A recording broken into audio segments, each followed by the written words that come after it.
Hey YouTube, Peterbilt Knife Guy. Today, I got a new tool. Hi-ya! That is right. Peterbilt Knife Guy has finally acquired, I bought it, his first Condor knife. And when I was looking at this, I was torn between two knives and ended up buying the other one first. And then because I'm me, I had to buy this one also because I just feel like I was missing out on something. But let's take a look at that. That is the Condor Woodbuster. I've already opened it up and checked it out.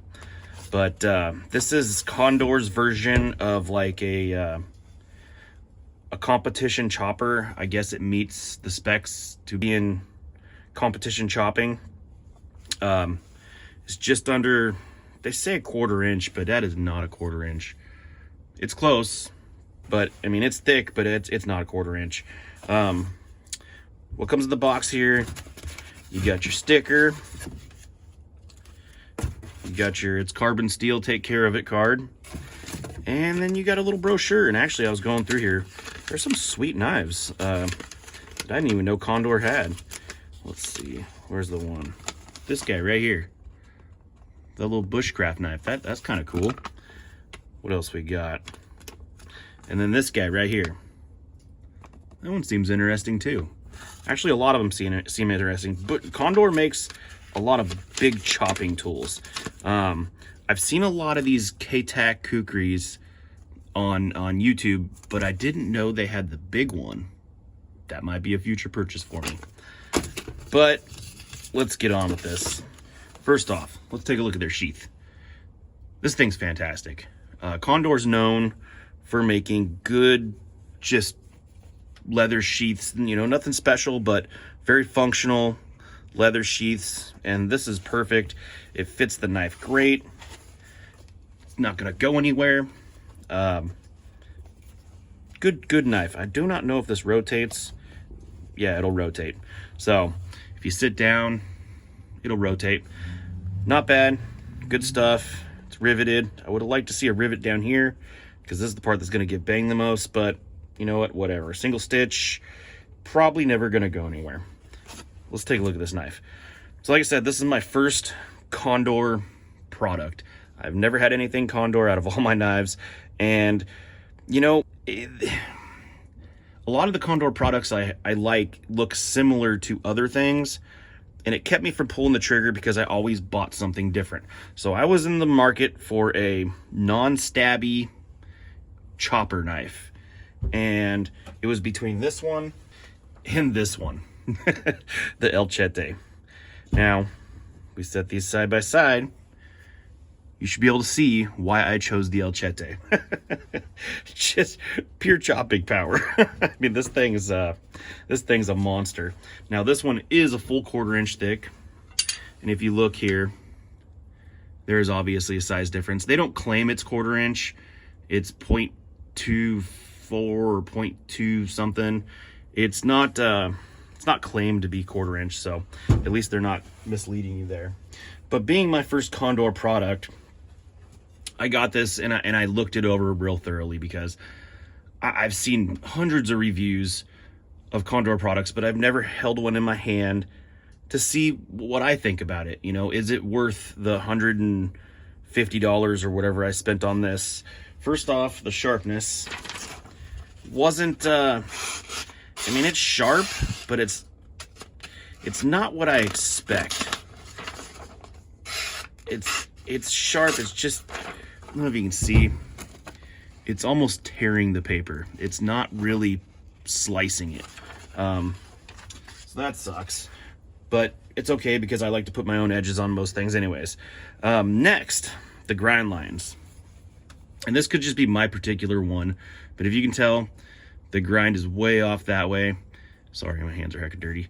And that, you know, that can be corrected.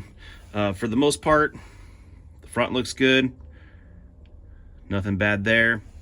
Looking down the blade, there's no weird wobbles or anything. But what I did notice, and I didn't know before, and I don't know if they do it in every one, but it does have like a distal taper on the tang. But if you look down it, if my camera will focus, it kind of has a hump before it tapers. So they just wedge these things on there, and you know they're probably never going to come off, but still kind of, yeah, you can kind of see it here. There's a hump in the middle. It's not a flat to the distal taper. It's got a hump, like a swell on the steel in here.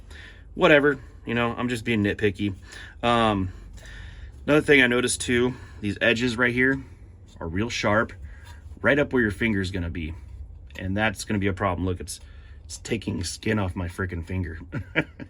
Gross. And then, yeah, if you look at this side, it's very like smooth and rounded out and kind of goes up to like right about there. If you look at this side, real sharp and goes up way higher. You know, it's nitpicky, you know. For the price and where it's made, I would have expected better fit and finish. Also too, there is a gap on the scales. I don't know if you can see that. There and there. There's a gap. Nitpicky stuff, but I don't care because this is just gonna be, you know, this isn't something I'm gonna covet. This is something I'm just gonna abuse. Scabbit, Choir Boys Outdoors, Choir Boys Cutlery, whatever it is. He did a review on this, and he did say something about hot spots on the handle. I could see that because this is very, very sharp right there. So if you're choking back up on it, it's probably gonna bang the crap out of your the fat of your hand, but a little bit of rounding off on the sander and it'll be just fine. 2 lanyard holes. The pins are lanyard holes, so you can put a front lanyard, rear lanyard. Everybody's seen this knife. I'm always late to the game when it comes to stuff. You know, I've only had a knife channel for a year, but I've watched a lot of knife reviews, and it was just typically stuff that I was interested in. But now I'm branching out into other things. I would have never considered a competition kind of chopper flat nose knife 2 years ago. I was always into buoys and stuff like that, or bowies, however you want to say it. Somebody's going to correct me. I don't care. They say it's a convex grind. It's almost like they slack belt grind it. And we can check that. Let's see if we can get this in camera. You know, it's pretty flat actually. So it's not convexed. I know a lot of people say it's convexed. It's not.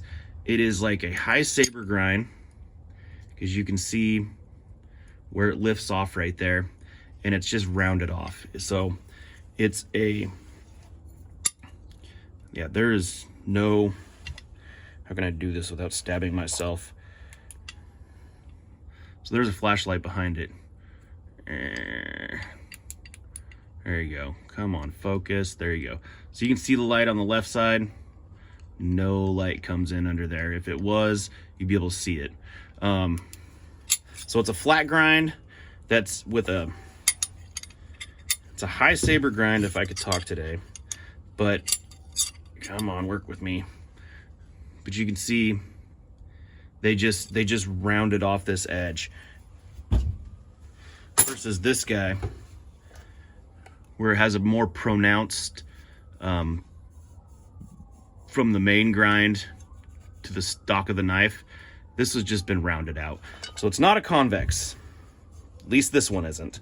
Maybe somebody else's was. This wasn't. And it has a secondary bevel on there. So all in all, I'm happy with the purchase still. I plan on just using this as a chopper. And I'm gonna have to wait until I actually chop something with it to see if I really like it. But anyways, that's all I got for you today. Stay tuned, because we will be taking this out and beating it and chopping and comparing it to other knives and seeing how it holds up compared to, you know, other chopper knives. So that's all I got for you today. Thanks for watching.